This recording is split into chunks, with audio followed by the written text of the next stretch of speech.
요시야가 왕위에 오를 때에 나이가 8세라 예루살렘에서 31년간 다스리니라. 그의 어머니의 이름은 여디다요 보스갓 아다야의 딸이더라. 요시야가 여호와 보시기에 정직히 행하여 그의 조상 다윗의 모든 길로 행하고 좌우로 치우치지 아니하였더라. 23장 24절 25절입니다.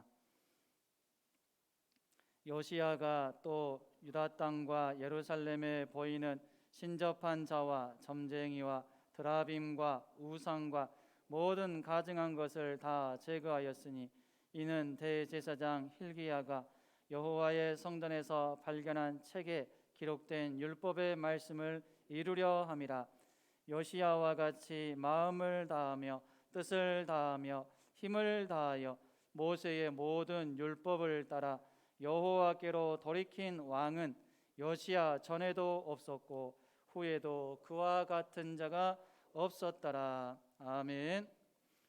오늘 예배에 나오신 여러분 모두에게 하나님의 은혜와 복이 가득하기를 소망합니다. 세상 사람들은 지금 코로나19 시국인데 또 확진자가 늘어나고 있고 새로운 변이 바이러스가 점점 확진자가 많아지고 있는데 왜 예배를 드리는가 이해를 하지 못하지만 우리 믿음의 백성들은 코로나19 가운데서도 주님 다시 오실 때까지 최선을 다해서 예배를 드려야 될 줄로 믿습니다. 왜 그렇습니까? 예배는 중요한 것이기 때문이죠. 하나님께서 우리에게 명령하신 바이기 때문입니다. 오늘 예배를 통해서 하나님의 뜻을 깨닫고 또 우리의 삶을 점검하고 하나님 기뻐하시는 모습으로 나아갈 수 있게 되기를 소망합니다. 남유다왕 목록가를 한번 불러보겠습니다. 화면 보시면서요. 시작. 르호보암 아비야마사 여호사반 여호람 아하시야 아달랴 요아스 아마샤 우시야 요다마스 이스기야 므나세 아몬 요시야 여호아스 여호야김 여호야긴 시드기야. 다시 한번 르호보암 아비야마사 여호사반 여호람 아하시야 달랴 요아스 아마샤 우시야 요다마스 이스기야 므나세 아몬 요시야 여호아스 여호야김 여호야긴 시드기야. 아멘. 요시야는 8세라는 나이에 남유다의 16대 왕이 되었습니다. 그리고 31년간 남유다를 통치했습니다. 하나님은 그를 평가할 때 그의 조부 므낫세나 아버지 아몬과는 달리 하나님의 뜻대로 국가를 통치하고자 노력한 훌륭한 왕이라고 평가를 했습니다. 특별히 요시야는 남북 분열 이후 세워진 전체 40여 명의 왕들 가운데서 가장 성실하게 율법을 지키려고 노력했던 왕이었습니다. 그래서 하나님은 오늘 본문에서 요시야를 최후의 성군으로 평가하고 있는 것을 보게 됩니다. 하나님께서 요시야를 최후의 성군이라고 평가하는 이유는 무엇일까요? 오늘 이 부분에 대해서 살펴보면서 은혜 받고 도전 받기를 원합니다. 하나님께서 요시야를 최후의 성군이라고 평가하신 이유는 한마디로 말씀드려서 요시야가 종교개혁을 단행했기 때문입니다. 종교개혁을 단행했기 때문이에요. 구체적으로 요시야는 어떤 개혁을 단행했을까요? 먼저 개혁 1단계로 성전을 수리했습니다. 22장 5절 말씀입니다. 여호와의 성전을 맡은 감독자의 손에 넘겨 그들이 여호와의 성전에 있는 작업자에게 주어 성전에 부서진 것을 수리하게 하되. 8세라는 어린 나이에 왕위에 오른 요시야는 치우침 없이 신앙의 정도를 걸었습니다. 그리고 26세 때 그는 종교개혁의 일환으로 성전을 수리하게 되는데 이는 하나님께 대한 자신의 헌신을 표현하고 또 유다 백성의 신앙을 회복시키기 위한 일이었습니다. 요시야의 눈에는 보여진 것이 있었는데 바로 성전의 부서진 그 부분을 보았습니다. 그리고 요시야의 머릿속에는 그 부서진 성전을 수리해야 되겠다는 생각을 하게 되었습니다. 결국 요시야는 그 생각을 실천에 옮기게 되었고 성전을 수리했습니다. 그의 조부 므낫세나 아버지 아몬 왕은 성전이 어떤 상황인지에 대해서 전혀 관심이 없었어요. 관심이 없다 보니 또 눈에도 보이지도 않았습니다. 그래서 그들은 성전을 수리해야 된다는 생각을 전혀 하지 않았죠. 오히려 그들은 거룩한 성전에 각종 우상을 들여오기가 바빴습니다. 요시야처럼 성전을 수리하고 바르게 세우는 일에 헌신하는 사람이 있는가 하면 그의 조부 므낫세와 그의 아버지 아몬처럼 성전을 어지럽히고 부서지게 하는 일에 헌신하는 사람도 있습니다. 어디에서 이런 차이가 나는 것일까요? 하나님을 사랑하는가 사랑하지 않는가에서 차이가 난다고 믿습니다. 요시야는 어렸을 때부터 다윗의 하나님을 찾았다고 성경에서 말해주고 있습니다. 역대하 34장 3절 상반절입니다. 아직도 어렸을 때 곧 왕위에 있은 지 8년에 그의 조상 다윗의 하나님을 비로소 찾고. 여러분, 하나님을 사랑하십니까? 예수님을 사랑하십니까? 성령님을 사랑하십니까? 우리가 정말로 삼위일체 하나님을 사랑한다면 하나님께서 사랑하시고 아끼시고 애지중지하시는 것에 관심을 가지게 될 것입니다. 또한 우리가 정말로 하나님을 사랑한다면 예수님께서 자기 피로 세우신 교회를 사랑하게 될 것입니다.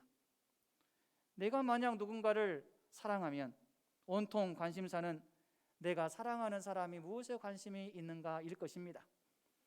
그리고 온통 나의 시선은 내가 사랑하는 사람에게 집중될 것이고 그 사람을 위해서라면 헌신과 충성을 다할 것을 결심할 뿐만 아니라 실제로 행동으로 옮길 것입니다.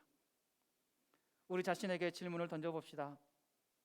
과연 나의 시선은 요시야의 시선처럼 교회의 부서진 부분, 연약한 부분을 향하고 있는가?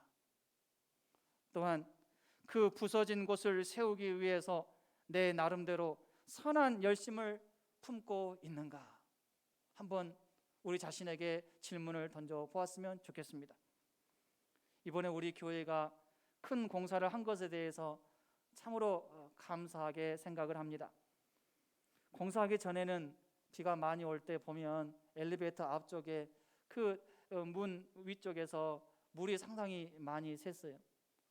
그래서 비가 많이 올 때면 저는 자주 여기 와서 대야를 밑에다가 대놓고 또 물이 금방 차면 또 물을 붓고 다시 또 대야를 대놓고 이런 일들을 반복했어요. 그런데 이번에 공사를 다 마친 후에 또 비가 많이 온 적이 있는데요. 혹시 몰라서 제가 다시 한번 와봤어요. 전에 물이 많이 새는 그곳에 와서 봤는데 감사하게도 물이 전혀 떨어지지 않는 거예요. 얼마나 감사했는지 모릅니다. 그리고 외벽을 강판으로 튼튼하게 또 덮어서 교회 건물이 안전해졌고 또 멋있어져서 얼마나 감사한지 모릅니다. 여러분 보셨겠지만 또 외벽에다가 현수막을 걸었는데 이것 또한 참 하나님께 감사한 일이었습니다. 여러분, 요시야는 이렇게 성전의 그 부서진 것을 보았고 그 성전을 수리하려고 노력했고 최선을 다했습니다. 요시야가 이렇게 성전을 수리했는데 성전을 수리하는 중에 발견한 것이 있었어요. 그것이 바로 율법책입니다. 요시야가 즉위한 지 18년이 되던 어느 날 제사장 hil기야가 전날과 다름없이 성전을 수리하던 도중 성전 안에 오랫동안 숨겨져 있던 무언가를 발견하게 되는데 그것은 두루마리 형태로 된 오래된 책, 율법책이었습니다. 성전을 수리하지 않았다면 발견하지 못했을 책이죠. 성전을 수리하지 않았다면 그 율법책은 계속 방치되어 묻혀 있었을 것입니다. 그런데 그 율법책을 성전을 수리하는 중에 발견하게 된 것입니다. 이 책을 어떤 이는 모세오경이라고 하기도 하고 또 어떤 이는 신명기 원본이라고도 말하기도 합니다. 그러나 중요한 것은 그 책에 신명기의 내용이 포함되어 있었다라는 것입니다. 이것은 확실합니다. 왜냐하면 요시야가 그 율법책을 발견하고 그 율법책을 내용을 봄으로 인해서 종교개혁의 주제가 바뀌었고 또 그 내용과 중심 사상 그리고 유일신을 강조했고 중앙성소 중심으로 개혁을 이루었기 때문이죠. 요시야는 서기반 사반을 통해서 책이 발견되었다는 소식을 전해 듣고 책을 읽어보라고 지시합니다. 요시야는 그 내용에 충격을 받게 되고 마음을 찢듯 옷을 찢으며 회개하고 반성합니다. 그리고 그는 제일 먼저 그 책의 진위와 내용의 사실 여부를 알아보라고 지시했고 제사장과 서기관 등은 가까운 선지자 중에서 훌다라고 하는 여선지자를 찾아갑니다.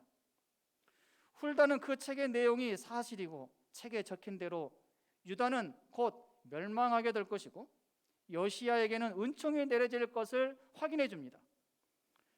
책에 적힌 부정적인 미래들이 모두 사실이라는 것을 알게 되었음에도 요시야는 낙담하거나 포기하지 않습니다. 오히려 마음을 새로이 다지게 됩니다.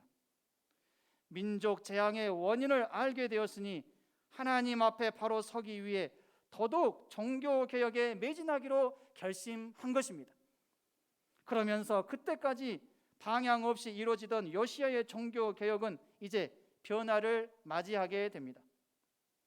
요시야는 개혁의 교과서이자 나침반인 율법책을 가지고 말씀 중심, 율법 중심으로 방향을 정하고 더욱 강력하게 또한 과감하게 개혁을 추진합니다.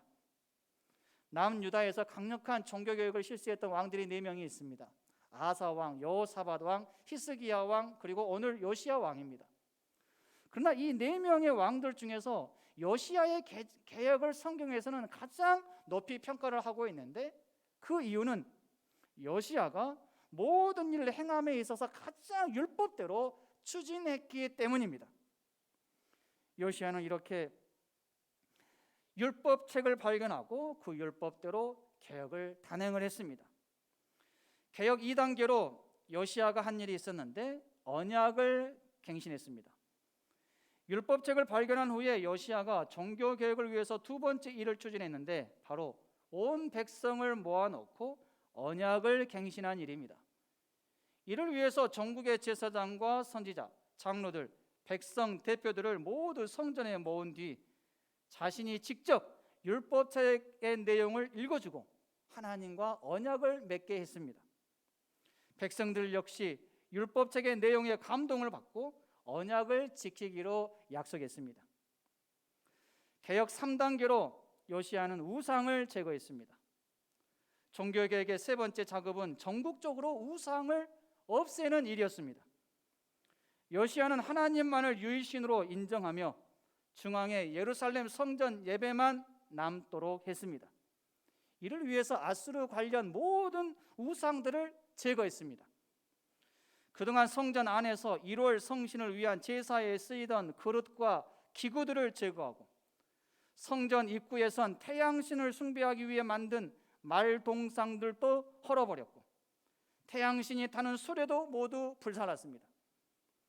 또 아하스와 므낫세가 성전 마당에 세운 단을 헐고 빻아서 기드론 시내에 쏟아버렸습니다. 12군과 하늘의 모든 별에게 분향하던 자들도 패했습니다. 뿐만 아니라 가나안 종교의 우상을 뿌리 뽑기 위해 바알과 아세라 상 등을 꺼내서 예루살렘 바깥 기드론 밭으로 가져가서 불태우고 가루로 만든 뒤에 일반 백성의 공동묘지 위에 뿌려서 가장 부정한 존재로 만들었습니다. 또한 성전 안에서 아세라를 위해 휘장을 짜던 장소인 미동의 집을 헐고 남색하는 자를 몰아냈고 흰놈의 아들 골짜기를 파괴하여서 다시는 인신제사를 드리지 못하도록 조치했습니다. 그리고 요시야는 지방의 산당들을 다 없앴는데 당시 남유다는 감람산 우측에 산당이 남아 있었습니다. 그 산당은 솔로몬이 세운 것으로 시돈의 아스다롯과 모압의 그모스, 암몬의 밀곰을 위해 제사 지냈던 산당이었습니다.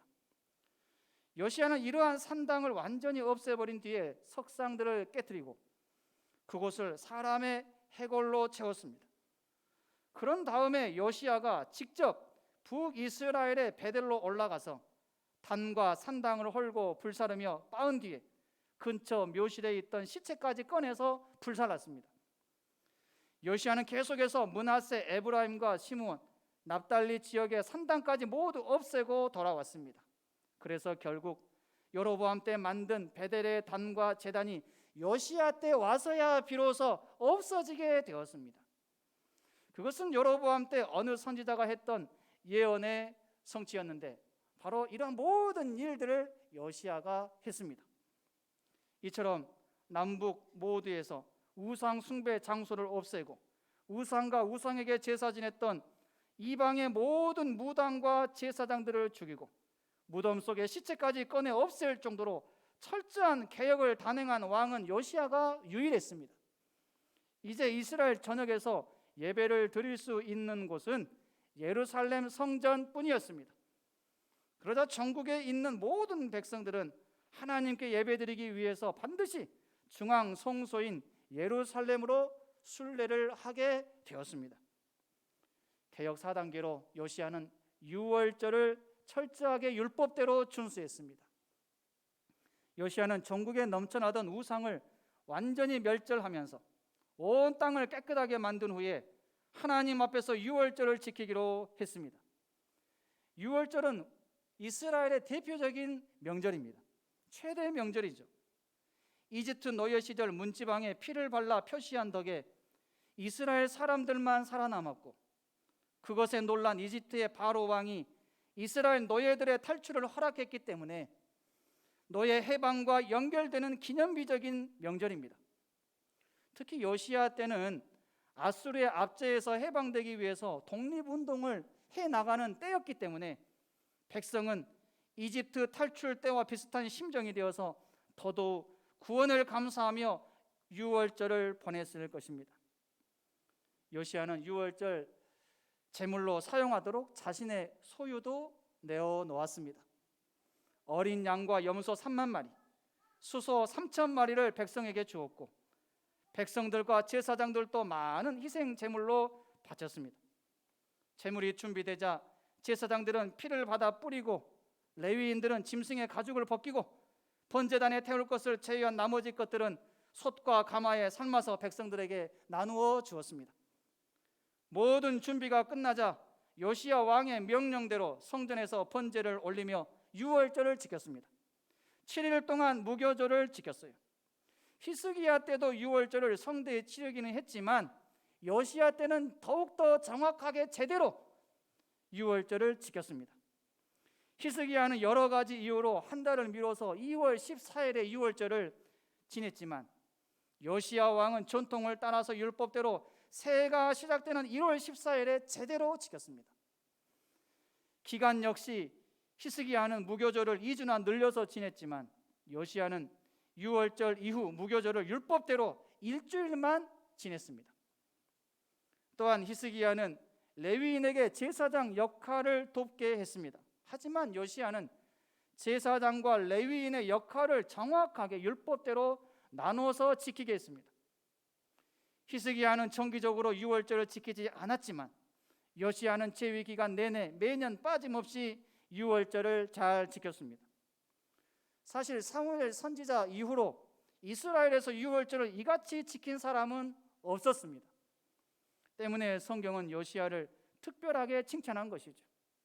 유월절을 준수함으로써 요시야의 개혁은 절정을 이루었고 분단 이후 가장 행복한 순간을 맞이했습니다. 여러분, 한번 어긋나 버린 일을 바로 세운다는 것은 결코 쉬운 일이 아닙니다. 웬만한 노력 가지고는 티도 안 날 수 있습니다.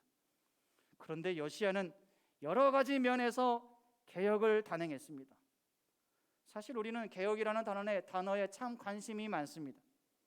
TV를 보면서 개혁되어져야 되는 부분을 많이 발견하게 되고 그러한 모습을 보면서 언성을 높이기도 하고, 또한 개혁되지 않는 세태를 바라보면서 통분히 여기기도 합니다. 그러나 우리가 생각한 것처럼 개혁은 그렇게 쉽게 되는 것이 아님을 깨닫게 될 때 한숨이 나오고 체념하기도 합니다. 개혁되어야 한다라고 말하는 것은 누구나 할 수 있습니다. 그러나 정작 개혁되어져야 되는 그 부분을 위해서 직접 현장에 뛰어들어가고 헌신하는 사람은 드뭅니다. 그렇기 때문에 개혁된다는 것은 요원한 일로만 여겨지는 것입니다. 해수욕장에서 놀다가 한 어린아이가 깊은 물에 빠져서 허우적거리고 있다고 생각해 봅시다. 그 아이를 살리기 위해서 바다에 뛰어들어가야 한다는 생각은 누구나가 할 것입니다. 그런데 정작 그 아이를 살리기 위해서 바다에 뛰어들어가는 사람은 극히 소수에 불과합니다. 개혁이 말처럼 그렇게 쉽게 될 것 같으면 이 땅에 부정부패가 있을 리 만무하죠. 개혁은 그렇게 말처럼 쉬운 일이 아닙니다. 그러나 요시야는 이렇게 어려운 일에 뛰어들었습니다. 그리고 개혁을 단행하는 일에 최선을 다했습니다. 말뿐이 아니라 몸소 개혁을 위해서 해야 할 일을 한 것입니다. 개혁을 위해서 애를 썼어요. 물론 요시야의 이러한 노력이 백성들의 마음을 완전히 하나님께로 돌리기에는 역부족이었지만, 그럼에도 불구하고 요시야의 이러한 수고와 헌신은 하나님의 마음을 기쁘게 하기에 충분한 모습이었다라는 사실을 믿으시기 바랍니다.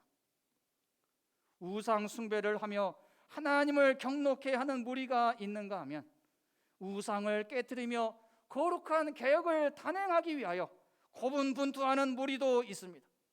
우리는 어떤 무리에 속해야 될까요?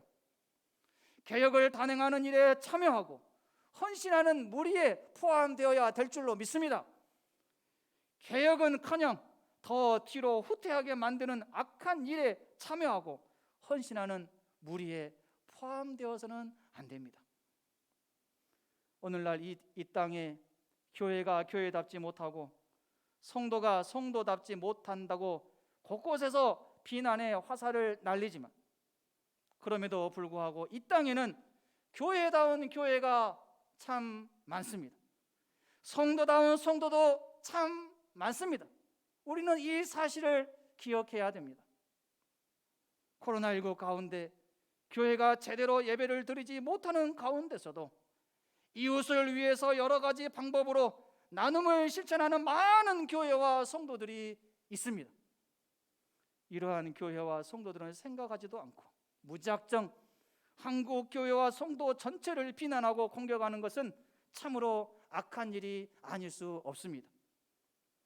한국 교회와 성도들을 비난하는 사람들의 공통점이 있음을 보게 됩니다. 무엇일까요? 그들은 하나같이 교회와 성도들이 잘못한 일에 대해서는 비난하고 공격하는 것을 잘하는데, 교회와 성도들이 잘한 일에 대해서는 도무지 칭찬을 하지 않는다는 것입니다. 이런 방구도 없어요. 얼마나 칭찬에 인색하는지 모릅니다. 저는 한국 교회와 성도들 가운데 잘못한 부분들이 물론 있기는 하지만 전체적으로는 그래도 잘한 부분들이 훨씬 많다고 확신합니다. 이단들과 비교해 봐도 쉽게 알 수 있습니다. 이단 교회와 신도들이 사회나 가정에 일으키는 온갖 문제들에 비하면 정통 교회와 성도들이 일으키는 문제는 그렇게 많지 않습니다. 또한 비그리스도인들이 일으키는 온갖 악한 일들에 비하면 그래도 교회와 성도들이 일으키는 악한 일은 훨씬 적다고 봅니다. 상황이 이럼에도 불구하고 교회와 성도들을 향해서 무대포로 비난하고 공격하는 이들이 많음을 볼 때 참으로 안타까울 뿐입니다. 저는 이런 분들에게 이렇게 말씀드리고 싶습니다. 한국 교회와 성도들의 잘못한 부분들에 대해서 비난만 하지 마시고 잘한 부분들에 대해서 칭찬도 해 주시기를 바랍니다 라고 말입니다. 여러분, 누군가가 나에게 계속 네거티브 공격을 해오면 기분이 어떨까요? 기분 좋지 않겠죠. 기분 좋을 사람 아무도 없을 것입니다. 만약 계속해서 나에게 그렇게 네거티브 공격을 한다라고 하면 어떤 반응이 나올까요? 사람인지라 이렇게 공격할 것입니다. 당신은 얼마나 잘하는데, 당신은 얼마나 잘하는데 계속 나한테 이렇게 공격을 하느냐, 이런 반응 보이지 않겠습니까? 우리가 잘 알듯이 한 손가락을 세워서 상대방을 지적을 하면, 잘 보세요, 한 손가락은 다른 사람을 향하지만 나머지 세 손가락을 누구를 향하고 있습니까? 자기 자신을 향하고 있는 거예요. 어떤 의미가 있을까요? 다른 사람을 지적할 때 내 자신을 살펴보라는 그런 의미가 있는 줄로 믿습니다. 믿음이 없고 신앙생활을 하지 않는 사람들이 교회와 성도들을 비난하고 공격하는 것은 그래도 참을 수 있어요. 그래도 그럴 수 있다라고 생각이 되어집니다. 잘 모르니까 그러겠지. 주여 불쌍히 여겨 주옵소서. 자기들이 하는 일을 알지 못함이니이다. 속히 깨닫게 하여 주옵소서라고 기도할 뿐입니다. 그런데 믿음이 있고 신앙생활을 나름 열심히 하고 있다고 하는 성도들이 한국 교회와 성도들을 적극적으로 비난하는 것을 보는 것은 목회자로서 얼마나 힘든 일이 아닌지 모릅니다. 한국 교회가 교회다운 모습을 보이지 않는다고 비난하기 전에 나 자신은 정작 교회를 교회다운 교회로 만들기 위해서 얼마나 희생하며 수고하고 봉사하고 있는가를 생각해 보아야 되지 않겠습니까? 정말로 본인이 생각할 때 한국 교회가 문제가 있다고 생각하면 한국 교회를 바로 세우는 일에 자신이 할 수 있는 일을 찾아서 최선을 다해야 되지 않겠습니까? 그런데 이러한 일에는 헌신할 생각하지 않고 교회 생활을 등한히 하고 심지어는 직분과 사명을 내려놓기도 합니다. 최근에 제가 잘 아는 후배 목사가 잘못된 이단 사상과 성경 해석에 미혹이 되어서 한국 교회와 목회자를 비판하고 자신은 목회를 안 할 거라고 말하면서 사역을 그만두었습니다. 몇 차례 제가 권면을 했고 또 만나서 얘기를 했지만 너무 완강했어요. 그의 어머니도 권사님이셔서 만났습니다. 만나서 아들이 지금 이런 상황에 처했습니다. 처음에는 깜짝 놀라시더라고요. 그래서 만약 그게 사실이라면 용서하지 않겠습니다. 저는 그것을 못 봅니다. 그렇게 얘기를 하시길래 상황이 좀 좋아지겠다, 단호하게 얘기를 하겠구나, 이런 생각을 했는데 어머니를 만나고 나서 며칠이 지나도 아무 말씀이 없어요. 그래서 주일 지나고 한번 제가 연락을 했어요. 카톡으로 문자를 남겼는데 얘기를 들어보니까 완전히 이제 아들 목사와 똑같이 교회를 비판하고 아들이 지금 믿고 있는 그러한 성경 해석을 그대로 따르고 있는 그러한 뉘앙스로 얘기를 하는 것을 보았습니다. 그러면서 저의 권면을 받아들이지 않았어요. 참으로 안타까울 뿐입니다. 어떻게 저렇게 미혹이 될 수 있을까를 생각을 하면서 저는 요즘 너무 가슴이 아픕니다. 약 20년 동안 가깝게 지냈던 목사인데, 후배 목사인데 너무나도 마음이 아파요. 그래서 요즘에 저는 그 후배 목사의 잘못된 설교에 영향을 받은 청년들 중에서 제가 아는 청년들을 만나서 상담하는 일을 하고 있습니다. 청년들이 너무 많은 시간을, 영향을 그 목사를 통해서 받은 터라 분명히 잘못된 성경 해석임에도 불구하고 그 해석을 진리로 생각하면서 거기에 빠져 있습니다. 우리가 생각할 때는 말도 안 되는 성경 해석인데 그러한 해석에 심취해 있으니 너무나도 답답할 뿐입니다. 여러분, 한국 교회를 비난하고 싶으십니까? 그렇다면 한국 교회가 올바른 방향으로 나아가기 위해서 내가 할 수 있는 일을 열심히 하시면서 비난하시기 바랍니다. 그렇다면 그 비난은 어느 정도 정당한 비난으로 여겨질 것입니다.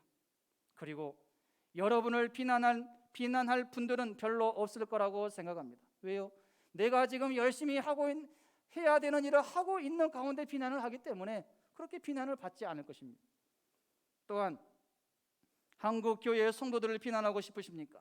그렇다면 여러분이 먼저 비난받지 않는 성도로서 제대로 신앙생활 하시면서 비난하시기 바랍니다.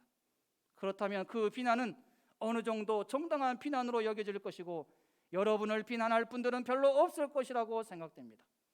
분명히 말씀드립니다. 내가 한국 교회와 성도들을 비난하고 있는 그 순간에도 묵묵히 이 나라와 이 민족을 위해서 눈물로 기도하고 있으며 봉사하는 수많은 교회와 수많은 성도들이 있다는 사실입니다. 이제 말씀을 정리합니다. 열왕기하 23장 25절은 요시야에 대해서 이렇게 평가했습니다.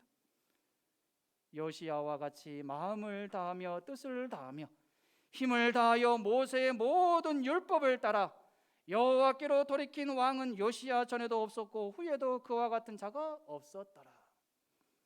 율법 즉 하나님의 말씀을 지키며 개혁을 단행하는 부분에 있어서 요시야는 단연 으뜸이었다라고 성경은 말씀하고 있습니다.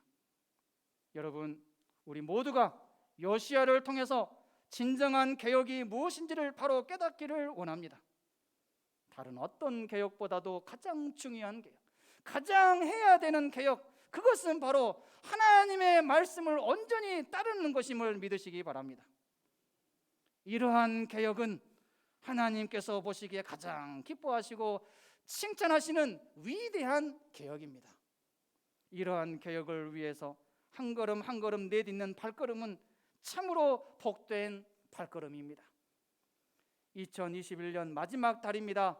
마지막 달 한 달을 보내면서 나는 2021년도에 어느 정도 개혁을 단행했는지, 2021년도에 하나님의 말씀에 온전히 따르려고 하는 개혁을 단행하려고 얼마나 발버둥치며 노력했는지를 점검해 봅시다.